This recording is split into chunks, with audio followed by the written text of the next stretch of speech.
In the name of Allah, the most gracious, the most merciful. All praises and thanks are due to Allah. Blessings and peace be upon His messenger. My dear students, Assalamu alaikum. I'm your physics teacher, Umar Manzoor, and I am going to deliver an MDCAT lecture number 3. Students, this lecture is related to the unit current electricity. तो आइए start करते हैं. जी students, current electricity का ये पहला lecture है और overall जो है वो थर्ड लेक्चर है. अब इसमें हम सबसे पहले डिस्कस कर लेते हैं लेक्चर के कंटेंट्स क्या हों. तो सबसे पहले हम डिस्कस करेंगे concept of steady current. Next हम डिस्कस करेंगे ओहम्स लॉ इन डिटेल और इससे रिलेटेड इंपॉर्टेंट एमसीक्यूज जो होंगे. नेक्स्ट स्टूडेंट्स डिस्कस करेंगे resistivity and it's dependence on the temperature. ये टॉपिक को इन डिटेल डिस्कस करेंगे और इसी टॉपिक के अंदर temperature coefficient of resistance as well as the temperature coefficient of resistivity को डिस्कस करेंगे. और लास्ट पे देखेंगे students practice and pass paper MCQs, चंद एक इनकी प्रैक्टिस करेंगे. तो सबसे पहले जो है वो स्टार्ट करते हैं करंट इलेक्ट्रिसिटी से. करंट इलेक्ट्रिसिटी जो है it is branch of physics which deals with the charges in motion. तो ये हमारे पास पहला एमसीक्यू इस टॉपिक का इस लेक्चर का बन गया कि करंट इलेक्ट्रिसिटी में हम डिस्कस करते हैं चार्जेस इन मोशन. इससे प्रीवियसली अगर बात की जाए हमने इलेक्ट्रोस्टैटिक्स में डिस्कस किया था charges in the state of rest. तो करंट इलेक्ट्रिसिटी और इलेक्ट्रोस्टैटिक्स में क्या फर्क है, वहां पे चार्जेस रेस्ट में डिस्कस किए थे, यहाँ पे चार्जेस जो है वो इन मोशन डिस्कस करेंगे. और चार्जेस इन मोशन को फर्दर जो है वो डिफाइन किया जाता है इन टर्म्स ऑफ करंट. तो फिर हम नेक्स्ट मूव करते हैं इलेक्ट्रिक करंट के ऊपर. इलेक्ट्रिक करंट स्टूडेंट्स क्या है, it is the time rate of flow of the charge. बड़ी सिंपल सी डेफिनेशन. अगर इसको मैथमेटिकली लिखा जाए इलेक्ट्रिक करंट को रिप्रेजेंट किया जाता है आई के सिंबल के साथ. It is equals to time rate of flow of the charge. अब ये चार्ज को स्टूडेंट्स फर्दर लिखा जा सकता है in terms of the charge on an electron. तो यहाँ पे हमारे पास टोटल चार्ज जो सर्किट में फ्लो करेगा that is equals to n, जबकि एन यहाँ पे क्या है, it is number of charge particles जो फ्लो कर रहे हैं मल्टीप्लाइड बाय ई. ई यहाँ पे स्टूडेंट्स क्या है, it is charge on single electron. तो इन दोनों की प्रोडक्ट से हमारे पास आएगा टोटल चार्ज जो फ्लो कर रहा है सर्किट के अंदर से. तो ये दोनों रिलेशंस आपको पता होने चाहिए स्टूडेंट्स करंट के लिए. दोनों में से किसी भी रिलेशन से रिलेटेड जो है वो न्यूमेरिकल टाइप क्वेश्चन पूछा जा सकता है. अब फर्दर अगर बात की जाए students basics about the current, तो याद रखिएगा करंट क्या है, it is a scalar quantity. और करंट की अगर यूनिट्स की बात की जाए तो करंट के यूनिट्स होते हैं एम्पियर.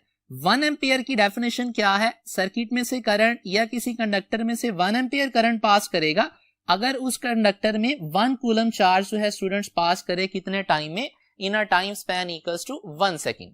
तो ये हमारे पास आगे करंट के यूनिट स्टैंडर्ड या एसआई यूनिट्स इनको बोला जाता है एम्पियर होते हैं.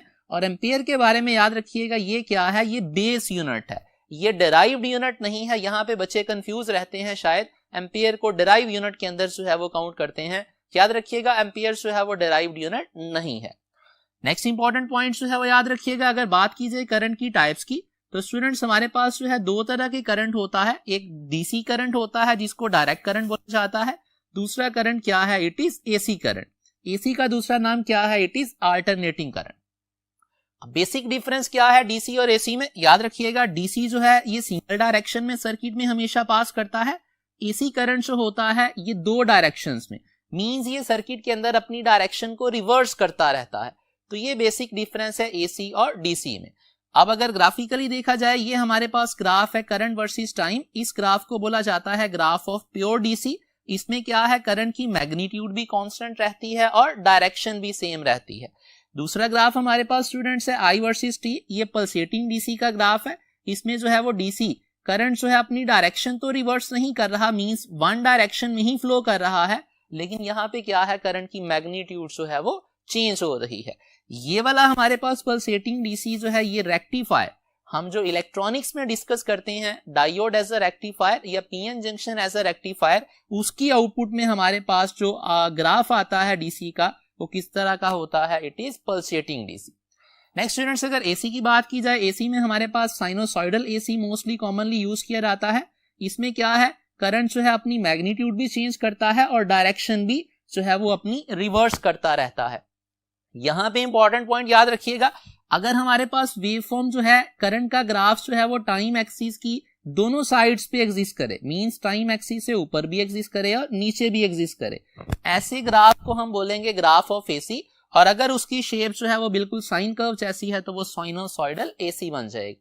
बहरहाल अगर हमारे पास यहाँ पे सिचुएशन देखी जाए, ग्राफ में क्या है, हाफ साइनोसॉइड वाली कर्व तो मौजूद है, लेकिन उसके बाद जो है वो टाइम एक्सिस की दूसरे वाली साइड के ऊपर वेवफॉर्म एग्जिस्ट नहीं कर रही। तो DC और AC में अगर ग्राफिकली डिफरेंस आप याद रखना चाहें तो याद रखिएगा, अगर टाइम एक्सिस की दोनों साइड्स पे वेवफॉर्म एग्जिस्ट करे तो वो जो है वो ग्राफ होगा AC का हमेशा, और अगर टाइम एक्सिस की एक साइड पे जो है वो वेवफॉर्म एग्जिस्ट करे तो that will B graph of DC। तो ये स्टूडेंट्स हमारे पास होगी brief details about the types of the current. Next discuss कर लेते हैं चार्ज कैरियर्स, जो कि जिनकी वजह से करंट पास करेगा through different states of matter. अब सबसे पहले अगर बात की जाए स्टूडेंट्स कंडक्टर्स या मेटल्स में से, तो मेटल्स में से जिन चार्जेस की वजह से करंट पास करता है वो कौन से चार्जेस हैं, दे आर फ्री इलेक्ट्रॉन्स। ये MCQ वाइज पूछा जा सकता है, बड़ा इंपॉर्टेंट MCQ। नेक्स्ट अगर बात की जाए गैसेस और प्लाज्मा की, तो स्टूडेंट्स गैसेस और प्लाज्मा में से करंट पास करता है, या यूं कह लें कि चार्जेस जो फ्लो करते हैं, जो करंट को कंडक्ट करते हैं, वो कौन से हैं, फ्री इलेक्ट्रॉन्स और आयंस होते हैं। नेक्स्ट अगर बात की जाए स्टूडेंट्स इलेक्ट्रोलाइट्स, अगर हमारे पास सॉल्यूशंस की बात की जाए जो करंट को कंडक्ट कर सकते हैं, तो इलेक्ट्रोलाइट्स या सॉल्यूशंस में से करंट पास करता है आयंस की वजह से, और कौन सी आयंस, पॉजिटिव और नेगेटिव दोनों तरह की आयंस की वजह से। लास्टली अगर बात की जाए स्टूडेंट्स सेमीकंडक्टर्स में से, तो सेमीकंडक्टर्स में चार्ज कैरियर्स जो होते हैं वो क्या है, इलेक्ट्रॉन्स और होल्स होते हैं। तो ये बड़े इंपॉर्टेंट MCQs हैं, ये सारे के सारे आपने याद करने हैं। नेक्स्ट स्टूडेंट्स अगर बात की जाए, चूंकि करंट जो है it is what it is flow of the charge per unit time. अब यहाँ पे चार्ज से रिलेटेड जो है वो एक दो MCQs डिस्कस कर लेते हैं। अगर बात की जाए 1 कूलम चार्ज की, तो स्टूडेंट्स याद रखिएगा इसमें नंबर ऑफ इलेक्ट्रॉन्स की जो तादाद होती है, MCQ में पूछा जा सकता है 1 कूलम चार्ज अगर किसी कंडक्टर में से पास करे तो कितने नंबर ऑफ इलेक्ट्रॉन्स पास करेंगे। तो ये याद रखिएगा 6.25 × 10⁻18 नंबर ऑफ इलेक्ट्रॉन्स जो है वो पास करेंगे अगर 1 कूलम चार्ज जो है वो पास कर रहा हो। और इसी के करस्पॉन्डिंग अगर इसको जनरलाइज किया जाए, n कूलम चार्ज जो है वो पास करे तो इसके करस्पॉन्डिंग कितने इलेक्ट्रॉन्स पास करेंगे, n मल्टीप्लाइड बाय 6.25 × 10⁻18 इलेक्ट्रॉन्स। तो ये हमारे पास जो है वो चार्ज से रिलेटेड जो है वो इंपॉर्टेंट MCQs हो। जी स्टूडेंट्स, अब हम डिस्कस कर लेते हैं जी सर्किट के अंदर करंट जो है वो डायरेक्शन के पर्सपेक्टिव में कौन सी डायरेक्शन चूज कर सकता है। दो तरह के करंट हैं स्टूडेंट करंट के डायरेक्शन के पर्सपेक्टिव में। एक करंट है कन्वेंशनल करंट। कन्वेंशनल करंट याद रखिएगा फ्लो करता है high potential terminal towards low potential terminal. High potential अमूमन जो है वो बैटरी का क्या है, पॉजिटिव टर्मिनल है, और लो पोटेंशियल क्या है, इट इज नेगेटिव टर्मिनल। तो अगर बैटरी या सेल की टर्म्स में बात की जाए, कन्वेंशनल करंट क्या करता है, it flows from high potential means positive towards the negative terminal of the battery, और एक्सटर्नल सर्किट के अंदर ये मूव करता है। नेक्स्ट अगर बात की जाए स्टूडेंट्स इलेक्ट्रॉनिक करंट की, तो ये मूव करता है लो पोटेंशियल से towards high potential. Electronic current pass करता है due to the flow of electrons, और कन्वेंशनल करंट जो है वो पास करता है due to the flow of the positive charges. तो ये दोनों के बारे में आप बेसिक डिफरेंस याद रखिएगा। नेक्स्ट पॉइंट याद रखिएगा, both electronic and conventional currents have same external effect. ये भी इंपॉर्टेंट पॉइंट है, याद रखिएगा। इलेक्ट्रॉनिक और जो कन्वेंशनल करंट है दोनों के एक्सटर्नल इफेक्ट से मुराद क्या है, करंट जब पास करता है किसी भी कंडक्टर में से तो एक हीटिंग इफेक्ट प्रोड्यूस करता है, दूसरा इंपॉर्टेंट जो करंट का इफेक्ट होता है that is the magnetic effect, और थर्ड इंपॉर्टेंट इफेक्ट क्या है, that is the chemical effect. अब याद रखिएगा करंट के एक्सटर्नल इफेक्ट्स जो होंगे वो कन्वेंशनल और इलेक्ट्रॉनिक दोनों कंडक्टर्स के लिए, दोनों करंट्स के लिए क्या होंगे, सेम होंगे। नेक्स्ट बात कर लेते हैं current through the metallic conductors. अब मेटेलिक कंडक्टर्स में से हमें पता है एक्चुअल करंट कौन सा पास करता है, इलेक्ट्रॉनिक करंट पास करता है, और इलेक्ट्रॉनिक करंट कौन सा है जो इलेक्ट्रॉन्स की वजह से पास करता है। ये याद रखिएगा यहाँ पे इंपॉर्टेंट पॉइंट। नेक्स्ट याद रखिएगा electrons moves against the electric field. यहाँ पे ये फॉर एग्जांपल एक कंडक्टर है, इस कंडक्टर के इस एंड को बैटरी के पॉजिटिव से कनेक्ट कर दिया, इस एंड को किससे कनेक्ट कर दिया, बैटरी के नेगेटिव टर्मिनल से। अब सर्किट के अंदर होगा क्या स्टूडेंट्स, अगर इलेक्ट्रिक फील्ड की बात की जाए तो इस कंडक्टर के इनसाइड इलेक्ट्रिक फील्ड एस्टेब्लिश होगा पॉजिटिव टर्मिनल से टुवर्ड्स द नेगेटिव टर्मिनल। तो ये इलेक्ट्रिक फील्ड हो गया लेफ्ट से राइट साइड की तरफ एस्टेब्लिश। अब अगर बात करें चार्ज कैरियर्स जिन्होंने करंट कंडक्ट करना है, चार्ज कैरियर कौन से हैं, मेटल्स में से पास करते हैं फ्री इलेक्ट्रॉन्स। तो ये इलेक्ट्रॉन्स जो हैं ये ब्लू कलर में यहाँ पे रिप्रेजेंटेड है, ये मूव करेंगे नेगेटिव टर्मिनल से रिपेल होंगे, पॉजिटिव की तरफ अट्रैक्ट होंगे। तो होगा क्या, इनकी डायरेक्शन ऑफ मोशन और इलेक्ट्रिक फील्ड के दरमियान एंगल कितना होगा, ये इंपॉर्टेंट एमसीक्यू याद रखिएगा, एंगल होगा 180 डिग्री, या वेलोसिटी की डायरेक्शन जो है वो क्या होगी, अपोजिट होगी as compare to that of electric field. Next students बात कर लेते हैं यहाँ पे करंट कैरिंग कंडक्टर जो है उसका अगर स्टेटस डिस्कस किया जाए तो याद रखिएगा करंट कैरिंग कंडक्टर हमेशा क्या होता है, it is electrically neutral. Electrically neutral क्यों होता है, बड़ी सिंपल सी लॉजिक, अगर यहाँ पे इस कंडक्टर की बात की जाए, यहां से लेट से एक इलेक्ट्रॉन जो है वो बैटरी के पॉजिटिव टर्मिनल की तरफ मूव करता है, तो इस कंडक्टर के ऊपर क्या हो गया, इस कंडक्टर में नंबर ऑफ इलेक्ट्रॉन्स की तादाद पहले से क्या हो गई, ओरिजिनल जो कंडीशन थी उससे क्या हो गई, एक अमाउंट से कम हो गई। तो होना क्या चाहिए, अगर इलेक्ट्रॉन्स की तादाद कम हुई तो इस कंडक्टर के ऊपर पॉजिटिव नेट चार्ज आना चाहिए, लेकिन eight the very same time होता क्या है, जितने नंबर ऑफ इलेक्ट्रॉन्स यहां से बैटरी के पॉजिटिव टर्मिनल में एंटर होते हैं, उतने ही number of electrons negative terminal से क्या है, इस कंडक्टर के अंदर एंटर हो जाते हैं। तो एज अ होल जो है अगर कंडक्टर की बात की जाए, कंडक्टर का स्टेटस क्या होता है, कंडक्टर ऑलवेज रिमेन्स न्यूट्रल। तो ये भी इंपॉर्टेंट एमसीक्यू याद रखिएगा। नेक्स्ट बात कर लेते हैं, जब इलेक्ट्रॉन्स यहां से करंट को कंडक्ट करेंगे तो वो जिस वेलोसिटी से मूव करेंगे उसको नाम दिया जाता है स्टूडेंट्स ड्रिफ्ट वेलोसिटी का, और ड्रिफ्ट वेलोसिटी जो है इसका एक्सप्रेशन याद रखिएगा, ये बराबर होती है current divided by n e A. N यहाँ पे नंबर ऑफ पार्टिकल्स हैं जो मूव कर रहे हैं, ई एक पार्टिकल का चार्ज है जो कि चार्ज ऑन एन इलेक्ट्रॉन के बराबर होता है, ए क्या है यहाँ पे, area of cross section of the conductor. Next इसी फॉर्मूले को अगर रिप्लेस किया जाए करंट को in terms of potential difference and resistance, तो यहाँ पे ये रिलेशन आ जाएगा, drift velocity is equals to potential difference divided by n e A into resistance of the conductor. Next students यहाँ पे डिस्कस कर लेते हैं ड्रिफ्ट वेलोसिटी क्या होती है, it is of the order of 10 to raise पर -3 मीटर पर सेकंड। इसकी वैल्यू जो है of the order of 10 to raise पर -3 मीटर पर सेकंड होती है। इसका ये हरगिज मतलब नहीं कि एग्जैक्ट वैल्यू जो है वो 10 टू रेज पर -3 होगी, 10 टू रेज पर -3 के कोई भी मल्टीपल साथ में मौजूद होगा, मींस टू से दैट कि वेलोसिटी जो होगी उसकी वैल्यू क्या होगी, 1 × 10 टू रेज पर -3 हो सकती है, 2 × 10 टू रेज पर -3 हो सकती है, एंड सो ऑन। नेक्स्ट याद रखिएगा ड्रिफ्ट वेलोसिटी किसी भी पर्टिकुलर सिचुएशन के अंदर इसकी वैल्यू क्या होती है, कांस्टेंट होती है या यूनिफॉर्म होती है। नेक्स्ट स्टूडेंट्स याद रखिएगा ड्रिफ्ट वेलोसिटी का रिलेशन करंट के साथ डायरेक्ट है और अप्लाइड पोटेंशियल डिफरेंस के साथ डायरेक्ट है, प्रोवाइडेड दैट बाकी सारे के सारे पैरामीटर्स जो ऊपर वाले फॉर्मूलाई हैं उनमें क्या रखे जाएं, कांस्टेंट रखे जाएं। लास्ट पे देखिएगा स्टूडेंट्स ड्रिफ्ट वेलोसिटी जो है इसका रिलेशन अगर रेजिस्टेंस के साथ बात की जाए तो रेजिस्टेंस के साथ ड्रिफ्ट वेलोसिटी का रिलेशन क्या होता है, इट इज इनवर्स। तो यहाँ पे हमारे पास हो गए ड्रिफ्ट वेलोसिटी से रिलेटेड चंद एक इंपॉर्टेंट पॉइंट्स। अब हम स्टूडेंट्स डिस्कस कर लेते हैं important MCQs related to the electric current. तो यहाँ पे देखिएगा पहला MCQ, electric device sends 100 coulomb charge through a conductor in 20 second. अब हमारे पास चार्ज गिवन है, हमारे पास क्या है, टाइम की वैल्यू गिवन है, पूछा गया है द करंट फ्लोइंग, तो करंट कितना फ्लो करेगा, सिंपली स्टूडेंट्स यूज करेंगे I is equals to Q by T। Q की वैल्यू यहाँ पे क्या है, इट इज 100 कूलम, ये वैल्यू 100 कूलम आ गई, और टाइम की वैल्यू क्या है, इट इज 20 सेकंड्स। तो 100 को 20 पे डिवाइड करेंगे तो करंट की वैल्यू स्टूडेंट्स क्या आ जाएगी, इट विल बी 5 एम्पियर, और 5 एम्पियर क्या है, it is option alpha. Next students देखिएगा अगला MCQ, current through metals is due to. अब मेटल्स में से करंट अभी हमने डिस्कस किया किसकी वजह से पास करता है, एक्चुअल करंट जो है it is because of electrons. तो इसका मतलब है मेटल्स में से करंट जो है वो किसकी वजह से फिर पास करेगा, फ्री इलेक्ट्रॉन्स की वजह से। तो सारी ऑप्शंस में से फिर करेक्ट आंसर क्या बना, it is option alpha. Next MCQ देखिएगा स्टूडेंट्स हमारे पास क्या है, 1 × 10 टू रेज पर 7 इलेक्ट्रॉन्स। ये इलेक्ट्रॉन्स की हमें क्या गिवन है, इलेक्ट्रॉन्स की हमें तादाद यहाँ पे दे दी गई। तो इतने नंबर ऑफ इलेक्ट्रॉन्स जो हैं पास करते हैं through a conductor in 1 microsecond.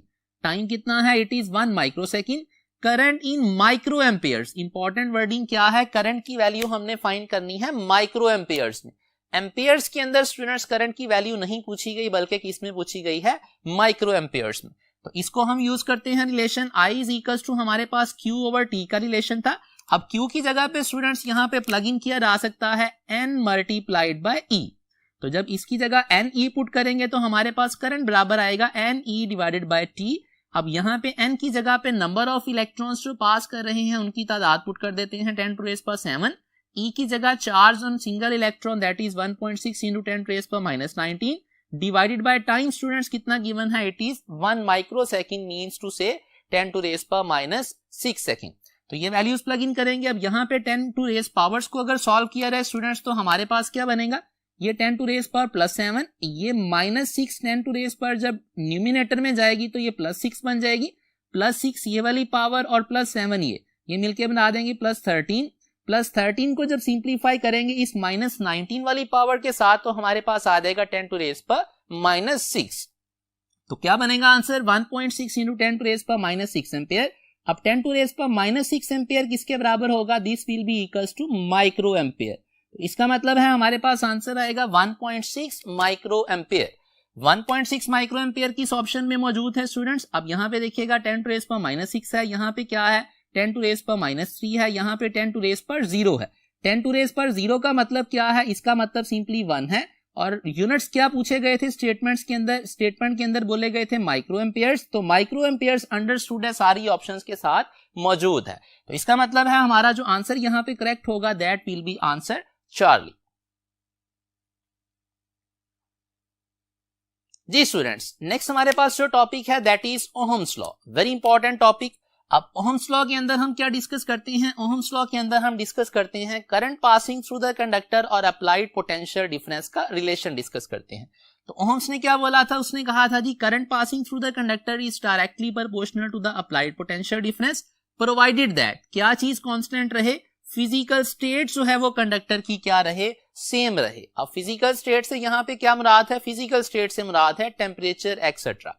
तो ये हमारे पास बेसिक ओहम लॉ की स्टेटमेंट है, current is directly proportional to the applied potential difference. इस प्रोपोर्शनैलिटी को इक्वालिटी में बदलेंगे तो यहाँ पे जो रिलेशन आएगा, यहाँ पे कांस्टेंट आएगा जिसका नाम क्या है, कंडक्टेंस होता है।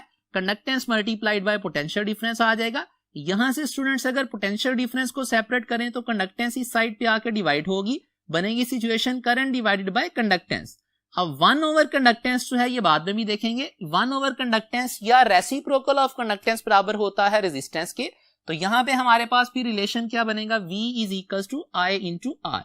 R यहाँ पे क्या है, रेजिस्टेंस ऑफ द कंडक्टर है, या इसको बोला जाता है, ये यहाँ पे इस रिलेशन में क्या है, कांस्टेंट ऑफ प्रोपोर्शनैलिटी के तौर पे अपीयर हुआ। यहाँ पे स्टूडेंट्स याद रखिएगा एक्चुअल ओहम्स लॉ के अंदर जो कांस्टेंट ऑफ प्रोपोर्शनैलिटी था वो कंडक्टेंस थी, लेकिन हमारी बुक के अंदर अगर देखा जाए तो कांस्टेंट ऑफ प्रोपोर्शनैलिटी के तौर पे किसको ट्रीट किया गया है, रेजिस्टेंस को ट्रीट किया गया है। तो ये भी यहाँ पे एमसीक्यू याद रखिएगा, अगर constant of proportionality Ohm's law का पूछे तो ओहम्स लॉ के अंदर रेजिस्टेंस को as a constant of proportionality treat किया जाता है according to our book. Next students बात कर लेते हैं ओहम्स लॉ जो है ये क्या है, it is analogous to the second law of motion. Second law of motion में हम रिलेशन डिस्कस करते थे फोर्स, मास और एक्सेलरेशन का। ओहम्स लॉ में हम डिस्कस करते हैं रिलेशन पोटेंशियल डिफरेंस जो कि फोर्स के एनालॉगस के तौर पे अपीयर होता है, और अगर बात की जाए मास के एनालॉगस के तौर पे तो मास के एनालॉगस के तौर पे यहाँ पे रेजिस्टेंस जो है वो बिहेव करती है, और अगर बात एक्सेलरेशन के पर्सपेक्टिव में की जाए तो एक्सेलरेशन का एनालॉगस करंट बनता है। तो ये भी एमसीक्यू वाइज याद रखिएगा। अब यहाँ पे अगर रिलेशन देखा जाए, V अगर अननोन हो तो V फाइंड करना है तो करंट और रेजिस्टेंस को मल्टीप्लाई करना पड़ेगा इस रिलेशन के अकॉर्डिंग। अगर स्टूडेंट्स हमने फाइंड करना हो करंट की वैल्यू, तो करंट की वैल्यू फाइंड करने के लिए क्या करना पड़ेगा, V और R को डिवाइड करना पड़ेगा इसी रिलेशन से सिंप्लीफाई करके। और अगर रेजिस्टेंस की वैल्यू फाइंड करनी हो तो रेजिस्टेंस के लिए क्या है, पोटेंशियल डिफरेंस अप्लाइड और करंट को डिवाइड करना पड़ेगा। तो ये तीनों तरह से रिलेशन जो है न्यूमेरिकल पर्सपेक्टिव में आपको यूज करना आना चाहिए। नेक्स्ट स्टूडेंट्स देखिएगा रेजिस्टेंस, जो कि यहाँ पे कांस्टेंट ऑफ प्रोपोर्शनैलिटी था। रेजिस्टेंस किस चीज को बोला जाता है, it is hindrance offered by the particles of the conductor. ये क्या है, जो चार्ज पार्टिकल्स मूव करना चाहते हैं कंडक्टर में से, उन चार्ज पार्टिकल्स के रास्ते में जो भी हिंड्रेंस आएगी, उन चार्ज पार्टिकल्स के रास्ते में हिंड्रेंस जो आएगी उसको नाम दिया जाता है रेजिस्टेंस ऑफ द कंडक्टर का। अब इसको यहाँ पे समझ लेते हैं। हमारे पास स्टूडेंट्स ये क्या है, इलेक्ट्रॉन्स हैं जो मूव करना चाह रहे हैं, इनको ड्राइव करने वाली जो फोर्स है वो क्या है, अप्लाइड पोटेंशियल डिफरेंस है। अब जब ये इलेक्ट्रॉन्स यहाँ पे इस सर्किट के अंदर से पास करना चाहेंगे, मूव करना चाहेंगे, तो इनके रास्ते में जो पार्टिकल्स ऑफ दिस कंडक्टर है, पार्टिकल्स ऑफ द कंडक्टर से मुराद क्या है, एटम्स ऑफ द कंडक्टर जो न्यूट्रल हैं वो भी हैं, और जो पॉजिटिव आयंस जो हैं वो मौजूद हैं इस कंडक्टर के अंदर वो भी हैं। तो ओवरऑल पार्टिकल्स ऑफ कंडक्टर जो हैं इन इलेक्ट्रॉन्स की मोशन के रास्ते में जो भी हिंड्रेंस ऑफर करेंगे उस हिंड्रेंस को स्टूडेंट्स क्या नाम दिया जाता है, that hindrance is called the resistance of the conductor. अब स्टूडेंट्स नेक्स्ट अगर बात की जाए रेजिस्टेंस जो है इसके यूनिट्स की, तो रेजिस्टेंस के यूनिट्स ओहम्स होते हैं और ओहम 1 ओहम रेजिस्टेंस किसके बराबर होती है, आर को सेपरेट करेंगे इस रिलेशन से तो हमारे पास V ओवर I आएगा। अब V ओवर I की रेशो, V यहाँ पे क्या है, पोटेंशियल डिफरेंस। अगर पोटेंशियल डिफरेंस जो है वो 1 वोल्ट अप्लाई किया जाए, उसके करस्पॉन्डिंग कंडक्टर में से करंट 1 एम्पियर पास करे, तो 1 वोल्ट पोटेंशियल डिफरेंस अप्लाई करने पे अगर 1 एम्पियर करंट पास करे तो उस कंडक्टर की रेजिस्टेंस को हम नाम देंगे resistance is equal to 1 ohm. तो ये हमारे पास आ गया रेजिस्टेंस के यूनिट्स। बाकी रेजिस्टेंस की डिटेल्स को स्टूडेंट्स इसी लेक्चर में थोड़ी देर बाद डिस्कस करेंगे। नेक्स्ट डिस्कस कर लेते हैं ohmic devices versus non ohmic devices. बड़ा सिंपल यहाँ पे हमारे पास डिफरेंस है। ऐसे डिवाइसेस जो ओहम्स लॉ को ओबे करेंगे मींस जिन डिवाइसेस के लिए करंट और पोटेंशियल डिफरेंस का रिलेशन जो है वो डायरेक्ट होगा, वो वाले डिवाइसेस ओहमिक डिवाइसेस कहलाएंगे। और जो डिवाइसेस ओहम्स लॉ को ओबे नहीं करेंगे means I is not directly proportional to the applied potential difference, उन डिवाइसेस को बोला जाएगा वो डिवाइसेस नॉन ओहमिक है। ओहमिक डिवाइसेस के लिए स्टूडेंट्स जब current versus voltage graph plot किया जाता है तो ग्राफ कैसा आता है, it is a straight line. और इस स्ट्रेट लाइन से इस ग्राफ से रिलेटेड हमारे पास इंपॉर्टेंट पॉइंट्स क्या हैं। अगर इस ग्राफ की स्लोप की बात की जाए, स्लोप बाय डेफिनेशन होती है delta of change in the value of y variable. y variable क्या है, यहाँ पे करंट है, divided by change in the value of x variable. x variable यहाँ पे क्या है, पोटेंशियल डिफरेंस। तो यहाँ पे क्या आएगा, slope is equal to delta I over delta V। इसको फर्दर लिखा जा सकता है 1 over delta V divided by delta I। अब ये वाली रेशो किसके बराबर होती है, ओहम्स लॉ के अकॉर्डिंग V ओवर I की रेशो रेजिस्टेंस होती है। तो ये आ जाएगा इसकी जगह पे रेजिस्टेंस। तो इसका मतलब है स्लोप किसके बराबर है, it is equal to reciprocal of resistance. मतलब स्लोप का रेजिस्टेंस के साथ क्या है, इनवर्स रिलेशन है। इसका मतलब है I वर्सेस V जब ग्राफ प्लॉट किया जाएगा तो जितनी स्लोप ज्यादा होगी उतनी रेजिस्टेंस कम होगी and vice versa. Next students हमें पता है रेसिप्रोकल ऑफ रेजिस्टेंस जो है वो कंडक्टेंस के बराबर होता है। तो इसको स्लोप को यूं भी डिस्कस किया जा सकता है कि स्लोप जो है वो कंडक्टेंस के साथ क्या है, डायरेक्टली रिलेटेड। मींस जितनी स्लोप ज्यादा होगी उतनी कंडक्टेंस ज्यादा होगी। नेक्स्ट स्टूडेंट्स अगर बात की जाए इस ग्राफ से स्लोप की वैल्यू कैलकुलेट करने की, तो याद रखिएगा स्लोप इज इक्वल टू, इसकी एक और डेफिनेशन होती है टेंजेंट ऑफ एंगल थीटा। अब टेंजेंट ऑफ एंगल थीटा में क्या चीज हम नोट करेंगे, ये ग्राफ, ये स्ट्रेट लाइन जो भी हॉरिजॉन्टल लाइन के साथ एंगल बना रहा है ये ग्राफ उस एंगल की वैल्यू को यहाँ पे प्लग इन कर देंगे तो हमारे पास आ जाएगी स्लोप ऑफ दिस ग्राफ। अब जो भी स्लोप की वैल्यू होगी, स्लोप एक्चुअली किसको रिप्रेजेंट करती है, इट रिप्रेजेंट्स द कंडक्टेंस। अब अगर वहां से रेजिस्टेंस की वैल्यू फाइंड करने के लिए बोल दिया जाए तो क्या करेंगे, टेंजेंट थीटा से जो भी वैल्यू आएगी उसको क्या कर देंगे, रेसिप्रोकल कर देंगे। तो हमारे पास किसकी वैल्यू आ जाएगी, we will find the value of the resistance of the conductor. Next students बात की जाए अगर ओहमिक डिवाइसेस के लिए स्लोप की वैल्यू याद रखिएगा कांस्टेंट होती है। और ओहमिक डिवाइसेस की एग्जांपल्स में क्या कौन से डिवाइसेस शामिल हैं, ऐसे डिवाइसेस जो मेटल से बने हैं और मेटल्स में से कौन सी वाली मेटल्स जो हमारे पास बेस्ट मेटल्स के तौर पे काउंट होती हैं। या जनरली अगर बात की जाए तो ओहमिक डिवाइसेस में कौन से डिवाइसेस शामिल हैं, मेटेलिक डिवाइसेस या metallic conductors at low potential differences. Actually low potential differences पे क्या होगा, मेटेलिक कंडक्टर्स का टेम्परेचर और रेजिस्टेंस ऑलमोस्ट कांस्टेंट रहती हैं तो वो बिहेव करते हैं एज ओहमिक डिवाइसेस। नेक्स्ट अगर नॉन ओहमिक डिवाइसेस की बात की जाए स्टूडेंट्स, इनके ग्राफ में हमारे पास फिलामेंट बल्ब का ग्राफ याद रखिएगा। ये ग्राफ इनिशियली जो है वो स्ट्रेट लाइन होता है, फाइनली जाके जो है वो ये स्ट्रेट लाइन प्रोपोर्शनैलिटी खत्म हो जाती है। विच मीन्स कि स्ट्रेट लाइन प्रोपोर्शनैलिटी अगर मौजूद नहीं है तो इसका मतलब है डिवाइस क्या है, नॉन ओहमिक। इसका मतलब फिलामेंट बल्ब क्या है, नॉन ओहमिक। और अगर बात की जाए सेमीकंडक्टर डायोड की, इसका ग्राफ जो है फर्स्ट और थर्ड क्वार्टर में आता है हमारे पास जो है इस रेक्टेंगुलर कोऑर्डिनेट सिस्टम में। और इसमें याद रखिएगा ये फर्स्ट क्वार्टर में जो ग्राफ आता है ये फॉरवर्ड बाइस पीएन जंक्शन या सेमीकंडक्टर डायोड का ग्राफ है, करंट वर्सेस वोल्टेज। और जो थर्ड क्वार्टर में आता है हमारे पास ये क्या है, रिवर्स बाइस पीएन जंक्शन का करंट वर्सेस वोल्टेज रिलेशन। तो यहां से भी पता चलता है चूंकि ग्राफ स्ट्रेट लाइन नहीं है, सेमीकंडक्टर डायोड भी क्या है, it is non ohmic device. Next यहां पे भी अगर बात की जाए इन ग्राफ्स के लिए भी स्लोप किसको रिप्रेजेंट करेगी, रेसिप्रोकल ऑफ रेजिस्टेंस, या डायरेक्टली किसको रिप्रेजेंट करेगी, कंडक्टेंस को। और इन ग्राफ्स के लिए क्या होगा हमारे पास, स्लोप की वैल्यू, रेजिस्टेंस की वैल्यू और कंडक्टेंस की वैल्यू, कोई भी वैल्यू कांस्टेंट नहीं होगी। कांस्टेंट अगर वैल्यू आएगी स्लोप की या रेजिस्टेंस की या कंडक्टेंस की तो डिवाइस ओहमिक बनेगा, अगर कांस्टेंट नहीं होगी तो डिवाइस क्या बनेगा, नॉन ओहमिक बनेगा। नेक्स्ट स्टूडेंट्स, अगर एग्जांपल्स की बात की जाए तो एग्जांपल्स में फिलामेंट बल्ब, सेमीकंडक्टर, डायोड और रियल लाइफ के अंदर जो है जितने भी हम डिवाइसेस जो है वो most of the times discuss कर रहे होते हैं, सारे डिवाइसेस के अंदर जो है वो क्या होता है, जब हम करंट पास करते हैं टेम्परेचर चेंज होता है, रेजिस्टेंस चेंज होती है, और अगर रेजिस्टेंस चेंज हो जाए तो डिवाइस क्या हो जाता है, नॉन ओहमिक बन जाता है। यहाँ पे स्टूडेंट्स ओहमिक डिवाइसेस में एक और पॉइंट यहाँ पे याद रखिएगा, हमारे पास अगर दो ग्राफ यहाँ पे दिए जाएं, मीन्स टू से ये एक ग्राफ है दैट इज ग्राफ 1 और दूसरा ग्राफ यहाँ पे और एक और कंडक्टर के लिए दे दिया जाए दैट इज ग्राफ 2। पहले वाले ग्राफ का एंगल हॉरिजॉन्टल लाइन के साथ θ1 है, दूसरे वाले ग्राफ का एंगल हॉरिजॉन्टल लाइन के साथ क्या है, इट इज θ2। अब अगर हमें कह दिया जाए यहाँ पे रेजिस्टेंसेस की रेशो फाइंड करें इन दोनों डिवाइसेस के लिए, तो हम क्या करेंगे, इन दोनों डिवाइसेस के लिए रेजिस्टेंसेस की रेशो फाइंड करने के लिए क्या करेंगे, टेंजेंट θ2 डिवाइडेड बाय टेंजेंट θ1।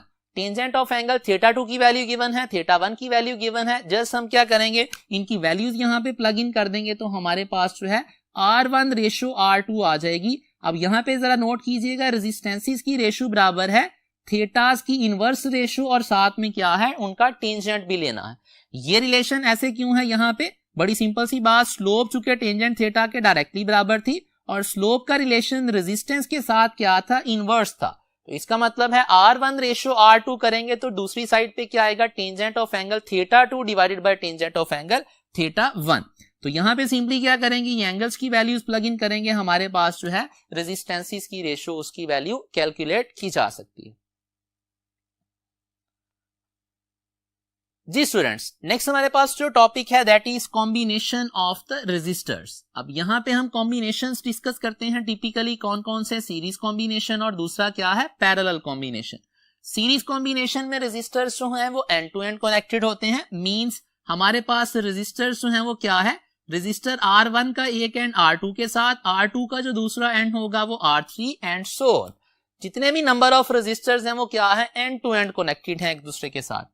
अब सीरीज कॉम्बिनेशन के लिए चंद एक प्रॉपर्टीज याद रखिएगा, सीरीज कॉम्बिनेशन में करंट की वैल्यू सारे रेजिस्टर्स में से सेम पास करती है, तो इसका मतलब है सीरीज के अंदर इस रेजिस्टर में से पास होने वाला करंट I1, इस रेजिस्टर में से पास होने वाला करंट और जो सोर्स से करंट आएगा वो सारे के सारे करंट क्या होंगे, एक दूसरे के इक्वल होंगे। नेक्स्ट याद रखिएगा, अगर सीरीज सर्किट के अंदर इक्विवेलेंट रेजिस्टेंस फाइंड करनी हो तो इक्विवेलेंट रेजिस्टेंस के लिए R इक्विवेलेंट किसके बराबर होता है, sum of the individual resistances. Next relation यहाँ पे याद रखिएगा, अगर हमारे पास सीरीज सर्किट के अंदर n रेजिस्टर्स कनेक्टेड हो, हर एक रेजिस्टर की रेजिस्टेंस जो है वो स्टूडेंट्स R हो, तो टोटल रेजिस्टेंस किसके बराबर होगी, it is equals to n multiplied by R। तो ये भी इंपॉर्टेंट यहाँ पे याद रखिएगा। नेक्स्ट स्टूडेंट्स याद रखिएगा, अगर हम R इक्विवेलेंट की बात करें, R इक्विवेलेंट की वैल्यू याद रखिएगा, it will be greater than the greatest resistance connected in the series circuit. तो इसका मतलब है सीरीज सर्किट के अंदर जब रेजिस्टर्स को कनेक्ट किया जाता है तो हमारे पास इक्विवेलेंट रेजिस्टेंस की वैल्यू जो है उनके कॉम्बिनेशन से जो इक्विवेलेंट रेजिस्टेंस हम अचीव कर सकते हैं वो क्या अचीव होती है, मैक्सिमम वैल्यू अचीव होती है। तो ये भी एक एमसीक्यू के तौर पे पूछा जा सकता है कि रेजिस्टेंसेस को किस फैशन में कनेक्ट किया जाए कि उनकी वैल्यू मैक्सिमम अचीव की जा सके। तो याद रखिएगा, सीरीज फैशन में जब रेजिस्टेंसेस को कनेक्ट किया जाता है उनका जो इक्विवेलेंट आता है वो मैक्सिमम रेजिस्टेंस होती है। तो ये इंपॉर्टेंट पॉइंट याद रखिएगा यहाँ पे। नेक्स्ट स्टूडेंट्स याद रखिएगा, अगर टोटल पोटेंशियल जो इस बैटरी का है इसको अगर यहाँ पे एनालाइज किया जाए, it will be equals to sum of the potential differences या sum of the potential drops across individual resistors. Mean सारे रेजिस्टर्स के पोटेंशियल डिफरेंसेस को ऐड करेंगे तो हमारे पास बैटरी का पोटेंशियल आएगा।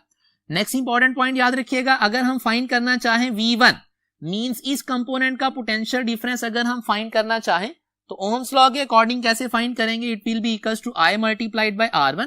अब यहाँ पे हमारे पास क्या आएगा, I होगा टोटल करंट जो बैटरी से ड्रॉ हो रहा है और R1 क्या है, इस कंपोनेंट की रेजिस्टेंस है। सिमिलरली V2 किसके बराबर होएगा, I मल्टीप्लाइड बाय R2। अब ये वाला रिलेशन हम यूज करेंगे इंडिविजुअल कंपोनेंट्स के पोटेंशियल डिफरेंसेस मालूम करने के लिए, जब हमें क्या गिवन होगा, सर्किट का करंट गिवन होगा और रेजिस्टेंस किसी भी कंपोनेंट जिसका हम पोटेंशियल डिफरेंस फाइंड करना चाहते हैं उस कंपोनेंट की रेजिस्टेंस की वैल्यू गिवन होगी। लेकिन स्टूडेंट्स अगर हमें जो है वो करंट की वैल्यू ना गिवन हो सर्किट में से जो पास कर रहा है, तो उस केस में हम यूज करते हैं वोल्टेज डिवीजन रूल, ये हमारे पास वोल्टेज डिवीजन रूल है फॉर टू रेजिस्टर्स जो के कनेक्टेड हैं सीरीज कॉम्बिनेशन। तो दो रेजिस्टर्स अगर सीरीज कॉम्बिनेशन में यहाँ पे दो रेजिस्टर्स होते, इनके क्रॉस ये पोटेंशियल डिफरेंस अप्लाइड होता, तो V1 पोटेंशियल डिफरेंस मींस इस कंपोनेंट का पोटेंशियल डिफरेंस बराबर आना था R1 value of resistance of this component जिसका पोटेंशियल डिफरेंस फाइंड करना चाहते हैं, divided by R1 plus R2 multiplied by the potential of the battery. तो ये हम रिलेशन वोल्टेज डिवीजन यूज कर सकते हैं अगर हमें करंट की वैल्यू ना दी हो और क्या गिवन हो, सर्किट की रेजिस्टेंसेस गिवन हो और टोटल पोटेंशियल डिफरेंस गिवन हो। दूसरा V2 का रिलेशन क्या बनेगा, R2 over R1 plus R2 into क्या आ जाएगा, टोटल बैटरी का पोटेंशियल। तो ये रिलेशंस हमारे पास क्या हैं, वोल्टेज डिवीजन रूल के हैं और वोल्टेज डिवीजन है फॉर सीरीज कनेक्टेड रेजिस्टर्स। अगर हमारे पास दो से ज्यादा रेजिस्टर्स कनेक्टेड हो तो डिनोमिनेटर में क्या आएगा, सारे रेजिस्टर। एक्चुअली ये डिनोमिनेटर में क्या है, it is R equivalent. R equivalent से मुराद अगर दो रेजिस्टर हैं, दोनों की वैल्यूज का सम 3 है तो तीनों की वैल्यूज का सम एंड सो ऑन। तो ये स्टूडेंट्स हमारे पास हो गए सीरीज सर्किट के अंदर वोल्टेज डिवीजन के कुछ फॉर्मूलाए। अब देख लेते हैं अगर हमारे पास ये रेजिस्टर्स इस तरह से कनेक्टेड हो तो हमें फाइंड करना हो A और B के दरमियान इक्विवेलेंट रेजिस्टेंस। तो इक्विवेलेंट रेजिस्टेंस कैसे फाइंड करेंगे, चूंकि ये सारे के सारे resistors end to end connected हैं। एंड टू एंड से मुराद क्या है, सीरीज कॉम्बिनेशन में कनेक्टेड है। अब सीरीज कॉम्बिनेशन में अगर रेजिस्टर्स कनेक्टेड हो तो हमारे पास इक्विवेलेंट किसके बराबर आएगी, सारों की वैल्यूज को ऐड कर लेंगे। जब इन चारों की वैल्यूज को ऐड करेंगे तो RAB क्या आएगा, it will be equals to 4 multiplied by R, और R क्या है, एक कंपोनेंट की रेजिस्टेंस। सिमिलरली स्टूडेंट्स यहाँ पे अगर देखा जाए ये कंपोनेंट्स जो हैं, ये कंपोनेंट्स भी क्या हैं, ये कंपोनेंट्स भी आपस में सीरीज में हैं। अब सीरीज में कनेक्टेड रेजिस्टेंसेस की पहचान क्या है, बड़ी सिंपल सी बात। यहाँ पे तो सिंपल सिचुएशन थी, एक ही लाइन के अंदर कनेक्टेड थे, हमने कह दिया ये क्या है, सारे के सारे सीरीज में कनेक्टेड हैं। अगर हमारे पास एक लाइन के अंदर कंपोनेंट्स ना कनेक्टेड हो, जैसे यहाँ पे सिचुएशन है, तो याद रखिएगा सीरीज की पहचान क्या होती है। लेट्स से बात करते हैं इस रजिस्टर नंबर 1 और इस रजिस्टर नंबर 2 की। इन दोनों के दरमियान अगर डिस्कशन की जाए, इन दोनों का क्या है, एक टर्मिनल कॉमन है, दूसरा टर्मिनल इस R का 1 वाली रेजिस्टेंस का A पे कनेक्टेड है और 2 वाली रेजिस्टेंस का टर्मिनल दूसरा जो है इस पॉइंट पे कनेक्टेड है, जिसको मैं C का नाम दे देता हूं। तो इसका मतलब हुआ इस रेजिस्टेंस 1 और रेजिस्टेंस 2 में कितने कंपोनेंट्स कॉमन है, जस्ट एक कंपोनेंट, एक टर्मिनल जो है वो क्या है, कॉमन है।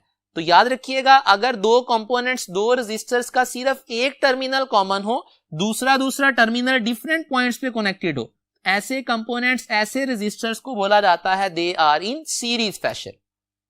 सिमिलरली स्टूडेंट्स अगर इस रेजिस्टर और थर्ड वाले रेजिस्टर की बात की जाए, इन दोनों का आपस में कंपैरिजन, तो क्या सिचुएशन है, यहाँ पे इन दोनों का एक टर्मिनल क्या है, C पे लगा हुआ है, इन दोनों का दूसरा टर्मिनल, थर्ड वाली रेजिस्टेंस का दूसरा टर्मिनल B पे है और सेकंड वाली का दूसरा टर्मिनल जो है वो कहां पे है, it is connected eight D। Means क्या हुआ, सेकंड और थर्ड रेजिस्टेंसेस का भी एक टर्मिनल क्या है, कॉमन है, दूसरा टर्मिनल डिफरेंट पॉइंट पे कनेक्टेड है, तो ये भी दोनों आपस में सीरीज में होंगे। तो ये तीनों चूंकि आपस में सीरीज में है, इक्विवेलेंट रेजिस्टेंस क्या आएगी, सारों की वैल्यूज ऐड करें, इक्विवेलेंट रेजिस्टेंस यहाँ पे आ जाएगी 3R। नेक्स्ट स्टूडेंट्स देखिएगा अगर पैरेलल कॉम्बिनेशन की बात की जाए, पैरेलल कॉम्बिनेशन में क्या है, रेजिस्टर्स कनेक्टेड होते हैं, resistors are connected in sideways fashion. Means to say क्या होगा, R1 के दोनों टर्मिनल्स R2 के, R3 के, ये दो कॉमन पॉइंट्स के दरमियान में कनेक्टेड होंगे। R1 का एक टर्मिनल A पे, दूसरा B पे, सिमिलरली R2 और R3 के लिए भी सिचुएशन सेम है। तो अगर रेजिस्टेंसेस के सारे टर्मिनल्स जो हैं, दोनों टर्मिनल्स क्या है, सेम पॉइंट्स के दरमियान कनेक्टेड हो, तो ऐसे फैशन को पैरेलल फैशन बोला जाता है।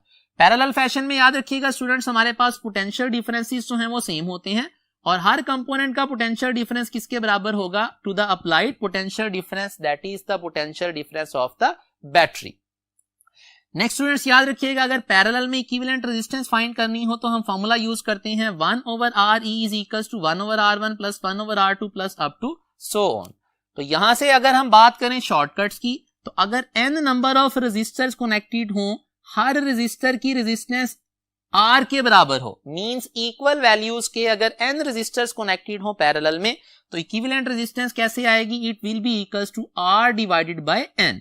मींस एक रेजिस्टर की वैल्यू को नंबर ऑफ रेजिस्टर से डिवाइड करेंगे तो इक्विवेलेंट रेजिस्टेंस आ जाएगी। नेक्स्ट शॉर्टकट याद रखिएगा, अगर इक्विवेलेंट रेजिस्टेंस फाइंड करनी हो, दो रेजिस्टर्स कनेक्टेड हो पैरेलल, तो उनकी इक्विवेलेंट रेजिस्टेंस बराबर होती है product of the resistances individual divided by their sum. So यहां पे याद रखिएगा ये दोनों शॉर्टकट्स, एक्चुअली ये दोनों शॉर्टकट्स क्या है, इसी रिलेशन से डिड्यूस्ड हैं, लेकिन ये वाला रिलेशन जो है वो समटाइम्स यूज करते हुए बच्चे मिस्टेक क्या करते हैं, यहां से वैल्यूज राइट साइड की कैलकुलेट कर लेते हैं और लास्ट पे जो कि यहां पे लेफ्ट साइड पे क्या है 1/RE लिखा है, लास्ट पे स्टूडेंट्स क्या करते हैं मिस्टेक, वो 1/RE को रेसिप्रोकल करना क्या है भूल जाते हैं।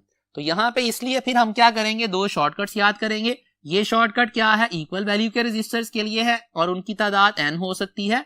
ये वाला फॉर्मूला जो है ये जस्ट दो रेजिस्टर्स के लिए जो है जो पैरेलल में कनेक्टेड हैं उनके लिए एप्लीकेबल है। नेक्स्ट स्टूडेंट्स याद रखिएगा, पैरेलल फैशन में हमारे पास इक्विवेलेंट रेजिस्टेंस की वैल्यू सर्किट में लगे किसी भी रेजिस्टर की रेजिस्टेंस से क्या होगी, छोटी होगी। आसान अल्फाज में यूं कहा जा सकता है कि पैरेलल फैशन के अंदर जब हम रेजिस्टर्स को कनेक्ट किया जाता है तो उनकी इक्विवेलेंट रेजिस्टेंस का जो आंसर होता है वो उनके किसी भी कॉम्बिनेशन की निस्बत क्या है, मिनिमम आता है।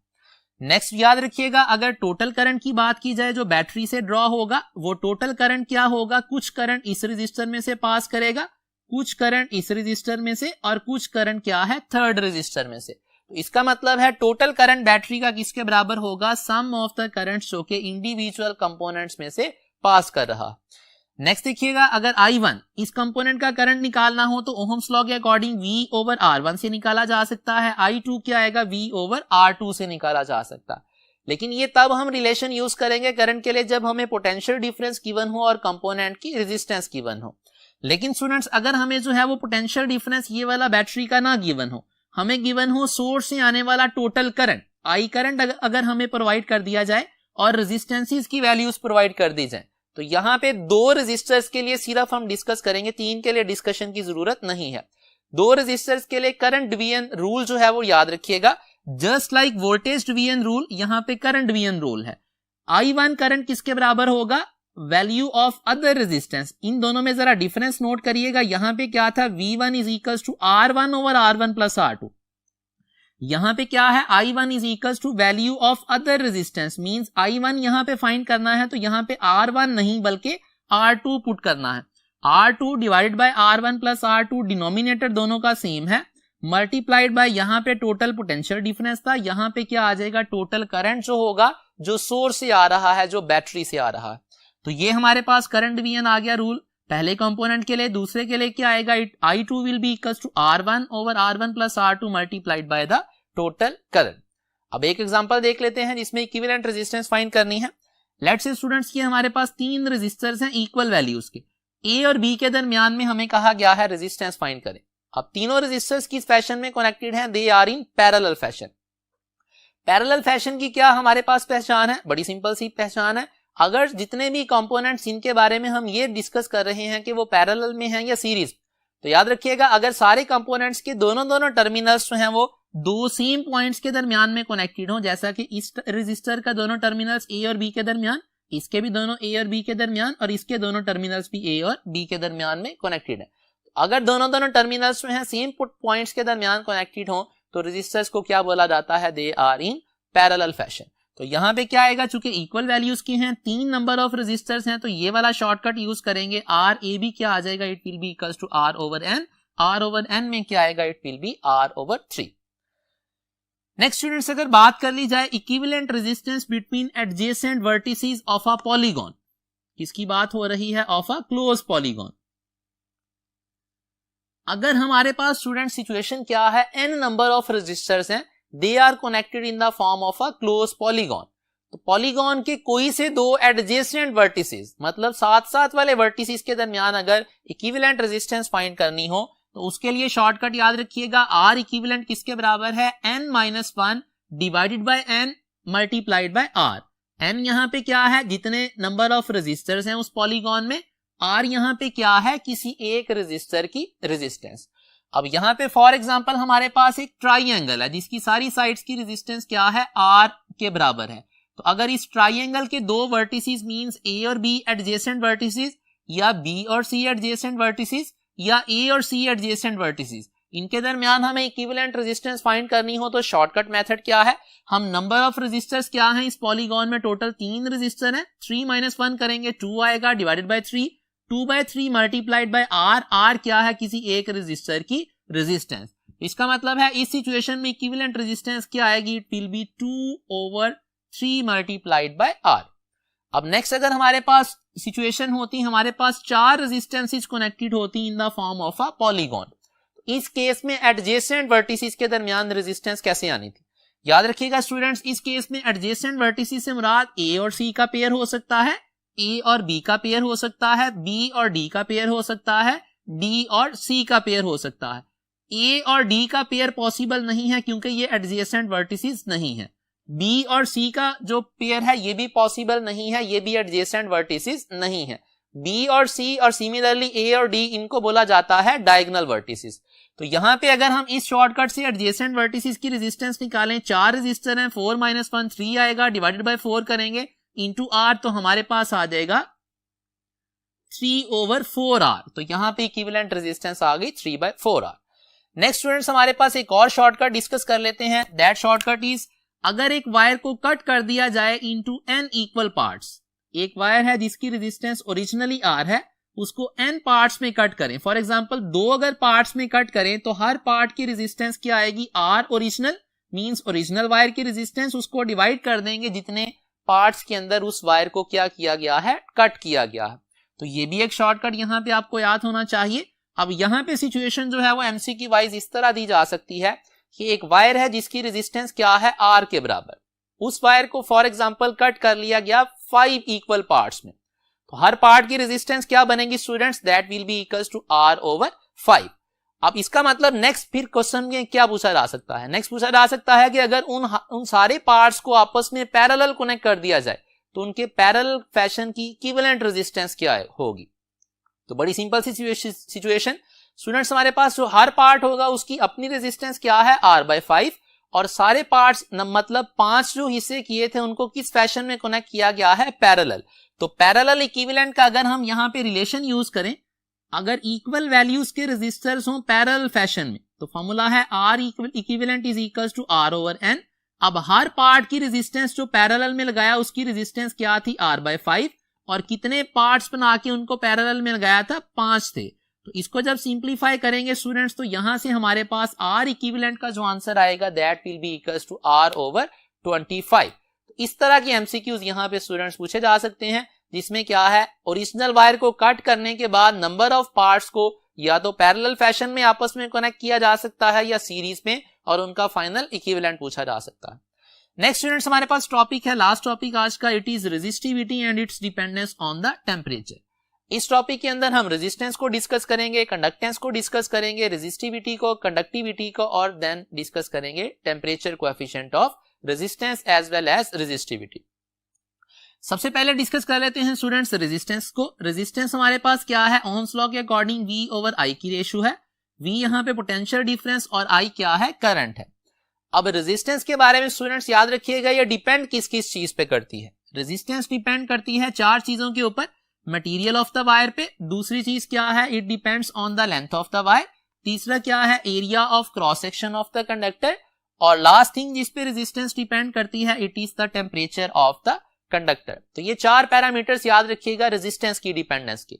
अब यहां पे एक और इंपॉर्टेंट पॉइंट जो है यहां पे याद रखिएगा स्टूडेंट्स, अगर हम बात करें रेजिस्टेंस और कंडक्टेंस के दरमियान रिलेशन की, तो हमें पता है रेजिस्टेंस और कंडक्टेंस के दरमियान क्या रिलेशन है, रेजिस्टेंस बराबर होती है रेसिप्रोकल ऑफ द कंडक्टेंस के। तो इसका मतलब होगा हमारे पास जो डिपेंडेंस पैरामीटर क्या है रेजिस्टेंस के होंगे, सेम डिपेंडेंस पैरामीटर्स जो है वो हमारे पास जो है कंडक्टेंस के भी होंगे, लेकिन रिलेशन क्या होगा, इनवर्स होगा।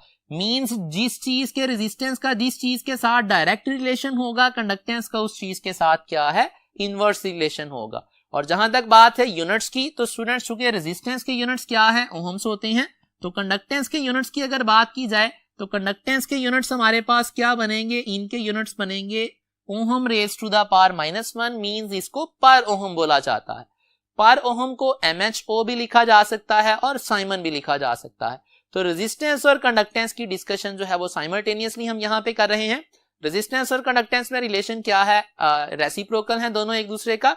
तो जो भी डिपेंडेंस पैरामीटर वंस अगेन बता रहा हूं रेजिस्टेंस के होंगे, सेम डिपेंडेंस पैरामीटर कंडक्टेंस के होंगे, लेकिन रिलेशन क्या बन जाएगा, उससे उलट बनेगा। मींस टू से जो चीज रेजिस्टेंस के साथ डायरेक्टली रिलेटेड है वो चीज कंडक्टेंस के साथ क्या होगी, इनवर्सली रिलेटेड होगी। अब रेजिस्टेंस के ये चारों डिपेंडेंस पैरामीटर्स हो गए स्टूडेंट्स। अब इनमें से इन तीनों के साथ रेजिस्टेंस का रिलेशन क्या है, मटेरियल, लेंथ और एरिया के साथ ये रिलेशन बनता है R is equals to rho L over area. अब यहाँ पे रो क्या है students, it is constant of proportionality, जिसको रेजिस्टिविटी या स्पेसिफिक रेजिस्टेंस का नाम दिया जाता है। इसकी डिस्कशन थोड़ी देर बाद करेंगे। बाकी अगर रेजिस्टेंस की लेंथ के साथ रिलेशन की बात की जाए, डायरेक्ट रिलेशन है। रेजिस्टेंस का एरिया ऑफ कंडक्टर के साथ रिलेट किया जाए तो इसका इनवर्स रिलेशन है। मतलब अगर क्वेश्चन में आ जाए length of the conductor double कर दी गई तो रेजिस्टेंस क्या हो जाएगी, डबल हो जाएगी। एरिया को डबल करेंगे तो रेजिस्टेंस क्या होगी, हाफ हो जाएगी। तो ये आ गया लेंथ और एरिया के साथ रिलेशन। नेक्स्ट स्टूडेंट्स अगर बात की जाए इसी रिलेशन के अकॉर्डिंग चंद एक शॉर्टकट्स की, तो याद रखिएगा अगर किसी वायर को स्ट्रेच किया जाए, स्ट्रेच करने से मुराद वायर को क्या कर दिया गया, उसको खींच के उसकी लेंथ की वैल्यू बढ़ा दी गई। अब जब वायर को खींच के उसकी लेंथ बढ़ाएंगे तो eight the very same time क्या होगा, अगर वायर का क्रॉस सेक्शन व्यू देखेंगे तो उसका व्यू क्या होता जाएगा, पहले से थिन होता जाएगा। मींस टू से वायर का क्रॉस सेक्शनल एरिया भी कम होगा और वायर का जो रेडियस होगा, रेडियस ऑफ क्रॉस सेक्शन, वो भी क्या होगा, कम होगा। डायामीटर ऑफ क्रॉस सेक्शन भी क्या होगा, कम होगा। तो यहां पे चंद एक शॉर्टकट्स फिर डिस्कस कर लेते हैं। अगर स्टूडेंट्स वायर को स्ट्रेच किया जाए और उसकी लेंथ जो है वो n टाइम्स हो जाए ओरिजिनल लेंथ के, तो इस केस में शॉर्टकट याद करिएगा, रेजिस्टेंस जो होगी स्ट्रेच्ड वायर की, it will be equals to n square times the resistance of the original wire. Means to say अगर वायर को स्ट्रेच किया गया such that its length becomes double of the initial value, तो इसका मतलब n की जगह 2 पुट करेंगे। यहाँ पे 2 पुट करेंगे तो शॉर्टकट से फाइनल वायर की रेजिस्टेंस क्या आएगी, 2 square times the original resistance, that means 4 times the original resistance. Next students अगर बात की जाए हमारे पास वायर को स्ट्रेच करने से एरिया जो है वो n टाइम्स पहले से कम हो जाए, मींस एरिया लेट से हाफ हो गया, तो हाफ एरिया से मुराद क्या है, क्या लिखा जाएगा, इसको लिखा जा सकता है a/2। मतलब n की वैल्यू यहाँ पे क्या काउंट होगी, 2 काउंट होगी रादर देन 1/2। ये कंफ्यूजन यहाँ पे आपके माइंड में आ सकती है, तो मैं इसको एलिमिनेट कर रहा हूं।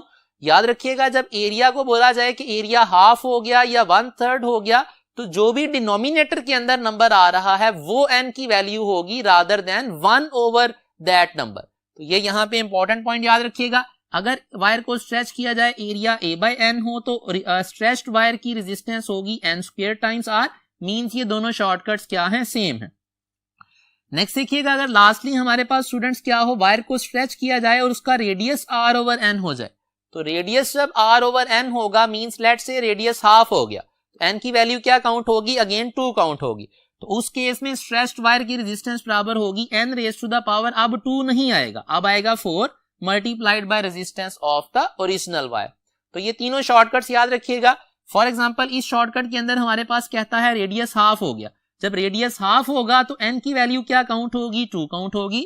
यहाँ पे 2 पुट करेंगे तो स्ट्रेच्ड वायर की रेजिस्टेंस आएगी 2 raise to the power 4 times original resistance, that means stretched wire की रेजिस्टेंस आएगी 16 मल्टीप्लाइड बाय r। तो ये आपको यहाँ पे शॉर्टकट्स याद होने चाहिए। यही वाला शॉर्टकट डायामीटर के लिए भी यूज किया जा सकता है। अगर डायामीटर r ओरिजिनल डायामीटर का n टाइम्स डिक्रीज हो जाए तो अगेन यहाँ पे यही रिलेशन यूज करेंगे in order to find the value of resistance of the stretched wire. Next students बात कर लेते हैं रेजिस्टेंस टेम्परेचर पे भी चूंकि डिपेंड करती है, तो टेम्परेचर के साथ क्या रिलेशन है। याद रखिएगा कंडक्टर्स के लिए रेजिस्टेंस का रिलेशन टेम्परेचर के साथ डायरेक्ट है, सेमीकंडक्टर्स के लिए रेजिस्टेंस का रिलेशन टेम्परेचर के साथ क्या है, इनवर्स है। मतलब सेमीकंडक्टर्स में रेजिस्टेंस जो है टेम्परेचर के बढ़ने से कम होगी, कंडक्टर्स में रेजिस्टेंस टेम्परेचर बढ़ने से बढ़ेगी। अब इनका रिलेशन अगर बात की जाए, change in the value of resistance का रिलेशन विद द टेम्परेचर, तो ये रिलेशन 2 आप याद करेंगे। दोनों रिलेशन जो है वो न्यूमेरिकल पर्सपेक्टिव में पूछे जा सकते हैं, एज अ फॉर्मूला भी डिस्कस किए जा सकते हैं और पूछे जा सकते हैं। इनमें से न्यूमेरिकल पर्सपेक्टिव में 2-3 वेरिएबल्स की वैल्यूज को देके बाकी जो अननोन होगा उसकी वैल्यू पूछी जा सकती है। तो डेल्टा आर यहाँ पे क्या है students, change in the value of resistance. Alpha यहाँ पे कांस्टेंट ऑफ प्रोपोर्शनैलिटी है, इसका नाम रखा जाता है temperature coefficient of resistance.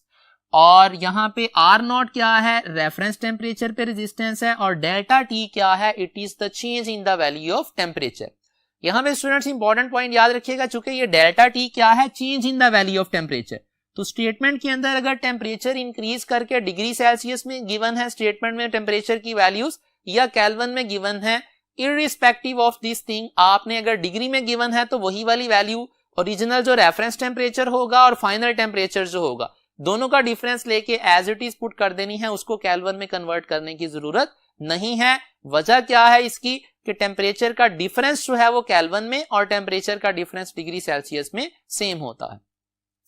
Next students, दूसरा रिलेशन, इसी रिलेशन को मॉडिफाई करके आता है, resistance at some temperature T is equals to resistance at some reference temperature into 1 plus alpha into T।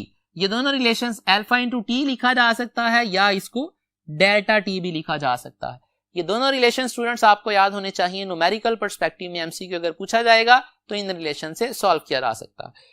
Next alpha के बारे में स्टूडेंट्स याद रखिएगा, अल्फा की वैल्यू पॉजिटिव होती है कंडक्टर्स के लिए, और अगर अल्फा की वैल्यू पॉजिटिव हो इसका मतलब है रेजिस्टेंस और टेम्परेचर आपस में डायरेक्टली रिलेटेड है।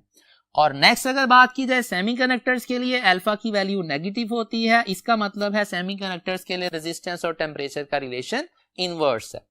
लास्ट पे अगर बात की जाए स्टूडेंट्स हमारे पास अल्फा के यूनिट्स की, तो ये पर डिग्री या पर केल्विन इसके यूनिट्स होते हैं, और अल्फा की वैल्यू सिर्फ किस चीज पे डिपेंड करती है, it only depend on the material of the wire.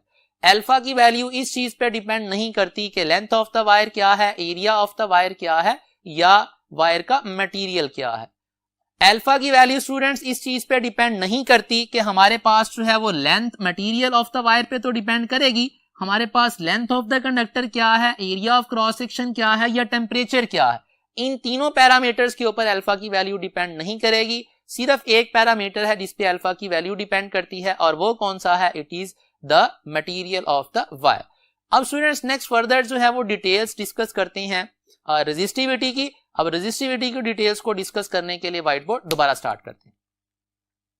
Ji students, next हमारे पास है रेजिस्टिविटी। रेजिस्टिविटी जो है, अगर रिलेशन जो हमारे पास रेजिस्टेंस का था, R is equals to rho length over area, यहां से इसको सेपरेट किया जाए तो रेजिस्टिविटी या इसको स्पेसिफिक रेजिस्टेंस भी बोला जाता है, it is equals to resistance into area divided by the length of the conductor. अब स्टूडेंट्स यहाँ पे इसको स्पेसिफिक रेजिस्टेंस या रेजिस्टिविटी नाम दिया जाता है।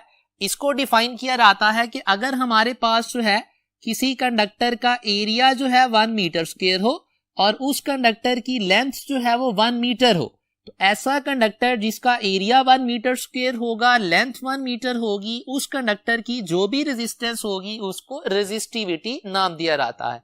या इसको बोला जाता है कि अगर किसी कंडक्टर का हमारे पास 1 मीटर क्यूब वॉल्यूम हो तो उसके 1 मीटर क्यूब वॉल्यूम की जो भी रेजिस्टेंस होगी उसको रेजिस्टिविटी नाम दिया जाता है। रेजिस्टिविटी के बारे में याद रखिएगा, ये डिपेंड करती है मटेरियल ऑफ द वायर के ऊपर और टेम्परेचर ऑफ द वायर के ऊपर। ये डिपेंड नहीं करती इस चीज पे कि लेंथ ऑफ द वायर क्या है या area of cross section of the wire क्या है। यहां पे स्टूडेंट्स नेक्स्ट याद रखिएगा, हमारे पास जो है टेम्परेचर पे रेजिस्टिविटी की डिपेंडेंस कैसे है। कंडक्टर्स के लिए रेजिस्टिविटी टेम्परेचर के साथ डायरेक्टली रिलेटेड है, जस्ट लाइक रेजिस्टेंस का रिलेशन था। सेमीकंडक्टर्स के लिए रेजिस्टिविटी टेम्परेचर के साथ क्या है, इनवर्सली रिलेटेड है। और यहां से जब हम रिलेशन जो है वो बनाते हैं टेम्परेचर के साथ रेजिस्टिविटी का, तो जैसे हमारे पास रेजिस्टेंस के लिए रिलेशन आया था delta R is equal to alpha R not into delta T, उसी रिलेशन को मॉडिफाई करके लिखा जा सकता है delta rho is equal to alpha rho not into delta T. हमारे पास स्टूडेंट्स डेल्टा रो यहाँ पे क्या होगा, change in the value of resistivity. Alpha को नाम दिया जाता है टेम्परेचर कोएफिशिएंट ऑफ रेजिस्टिविटी। इसके बारे में सारी की सारी इंफॉर्मेशन वही है जो हमारे पास जो थी ट्रू थी रेजिस्टेंस के केस में। मीन्स टू से अल्फा की वैल्यू अगर पॉजिटिव है तो मीन्स हम कंडक्टर्स की बात कर रहे हैं और उसका मतलब है रेजिस्टेंस का टेम्परेचर के साथ डायरेक्ट रिलेशन है। अगर सेमीकंडक्टर्स में बात करें अल्फा की वैल्यू नेगेटिव होगी और रेजिस्टेंस और टेम्परेचर का रिलेशन इनवर्स होगा। तो ये रिलेशन आपको याद होना चाहिए। नेक्स्ट स्टूडेंट्स अगर बात की जाए, हमारे पास एक और फिजिकल क्वांटिटी है जिसको कंडक्टिविटी नाम दिया जाता है। कंडक्टिविटी याद रखिएगा बराबर होती है रेसिप्रोकल ऑफ रेजिस्टेंस के। तो इसके यूनिट्स क्या होंगे, जो हमारे पास रेजिस्टिविटी के यूनिट्स हैं, यहां से अगर हम रेजिस्टिविटी के यूनिट्स फाइंड करें वो ओहम इंटू मीटर बनेंगे और कंडक्टिविटी के यूनिट फिर क्या बन जाएंगे, पर ओहम पर मीटर। पर ओहम को लिखा जा सकता है MHO या इसको लिखा जा सकता है साइमन भी। तो हमारे पास फिर कंडक्टिविटी के यूनिट्स क्या बनेंगे, reciprocal to that of resistivity. अब चूंकि कंडक्टिविटी रेजिस्टिविटी का रेसिप्रोकल है तो जो डिपेंडेंस पैरामीटर रेजिस्टिविटी के हैं सेम डिपेंडेंस पैरामीटर्स जो हैं वो क्या होंगे, कंडक्टिविटी के भी होंगे। लेकिन रिलेशन क्या होगा, जैसे हमने रेजिस्टेंस और कंडक्टेंस के बारे में बोला था, रिलेशन जो होगा रेजिस्टेंस के डिपेंडेंस पैरामीटर का कंडक्टेंस के साथ जब रिलेट करेंगे तो रिलेशन क्या हो जाएगा, जो रिलेशन डायरेक्ट था वो इनवर्स हो जाएगा एंड वाइस वर्सा। सेम चीज यहाँ पे कंडक्टिविटी के लिए भी ट्रू है, जो रिलेशन रेजिस्टिविटी का जो है किसी पैरामीटर के साथ डायरेक्ट है वो कंडक्टिविटी के लिए क्या बन जाएगा, इनवर्स बन जाएगा। नेक्स्ट स्टूडेंट्स याद रखिएगा, कॉपर और सिल्वर और एडिंग टू दिस गोल्ड भी जो है ये क्या है, बेस्ट कंडक्टर्स के तौर पे काउंट होते हैं। और बेस्ट कंडक्टर्स जो हैं वो क्या करते हैं, मिनिमम रेजिस्टेंस और रेजिस्टिविटी सर्किट में ऑफर करते हैं। नेक्स्ट पॉइंट अगर बात की जाए स्टूडेंट्स हमारे पास कॉपर के लिए, तो ये ग्राफ याद रखिएगा, resistivity versus temperature graph. Initially ये स्ट्रेट लाइन होता है, उसके बाद इसकी जो है वो ग्राफ की शेप जो है वो स्ट्रेट लाइन से मॉडिफाई होके कर्व में बदल जाती है। तो ये ग्राफ जो है रिलेशन शो करता है कॉपर के लिए, रेजिस्टिविटी टेम्परेचर के बढ़ने से क्या होती है, इनिशियली लीनियरली बढ़ती है और कुछ देर के बाद क्या है उसका रिलेशन नॉन लीनियर हो जाता है। यहाँ पे स्टूडेंट्स एक दो और पॉइंट्स याद रखिएगा, ये जो अल्फा पैरामीटर है, अल्फा का नाम टेम्परेचर कोएफिशिएंट ऑफ रेजिस्टिविटी इस रिलेशन में है और प्रीवियस में क्या था, टेम्परेचर कोएफिशिएंट ऑफ रेजिस्टेंस था। याद रखिएगा अगर हमारे पास दो कंडक्टर्स के लिए, दो मेटल्स के लिए रेजिस्टिविटी की वैल्यू सेम हो जाए, मींस इस रो की वैल्यू सेम हो जाए, तो उन दो मेटल्स को किस तरह से डिस्टिंग्विश किया जाता है ये एक एमसीक्यू में पूछा जाता है। तो याद रखिएगा अगर दो मेटल्स की रेजिस्टिविटी सेम हो जाए, उनको डिस्टिंग्विश करने के लिए हम टेम्परेचर कोएफिशिएंट ऑफ रेजिस्टिविटी या रेजिस्टेंस की हेल्प लेते हैं। डेफिनेटली फिर क्या होगा, अगर उनकी रेजिस्टिविटी सेम है तो अल्फा की वैल्यू क्लियरली उनकी फिर क्या होगी, डिफरेंट होगी। तो ये एक इंपॉर्टेंट पॉइंट यहां पे याद रखिएगा। जी स्टूडेंट्स, लास्ट पे चंद एक एमसीक्यूज और पास पेपर एमसीक्यूज डिस्कस करते हैं। तो पहला एमसीक्यू है, person has 5 resistors each of value R, find the ratio of maximum to minimum resistance by their combination. अब हमने ये लेक्चर में डिस्कस किया मैक्सिमम रेजिस्टेंस कब आती है, जब रेजिस्टर्स को सीरीज में लगाया जाता है। तो इसका मतलब है आर मैक्स की अगर बात की जाए सीरीज में लगाने से आएगी, और सीरीज में हमने कहा था अगर इक्वल वैल्यूज के रेजिस्टर हो तो फॉर्मूला क्या था, n मल्टीप्लाइड बाय r। अब यहां पे चूंकि 5 रेजिस्टर हैं तो क्या आएगा, मैक्सिमम रेजिस्टेंस की वैल्यू 5r आ जाएगी।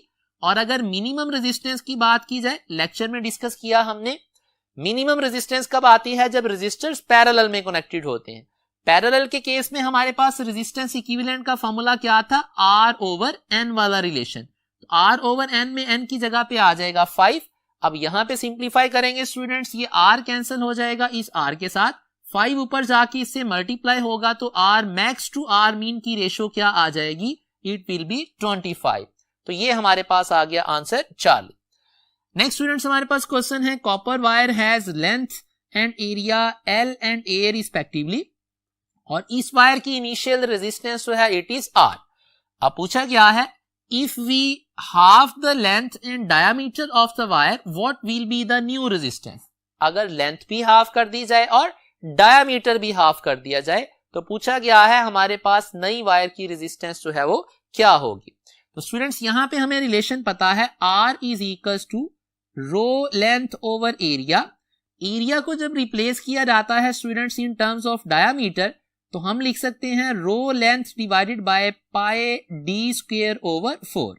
अब रो भी कांस्टेंट है, पाई भी कांस्टेंट है, 4 भी कांस्टेंट है, तो हमारे पास फिर रिलेशन क्या बना, रिलेशन हमारे पास बना resistance is directly proportional to length, और resistance at the very same time diameter के साथ क्या है, डायामीटर के स्क्वायर के इनवर्सली रिलेटेड है।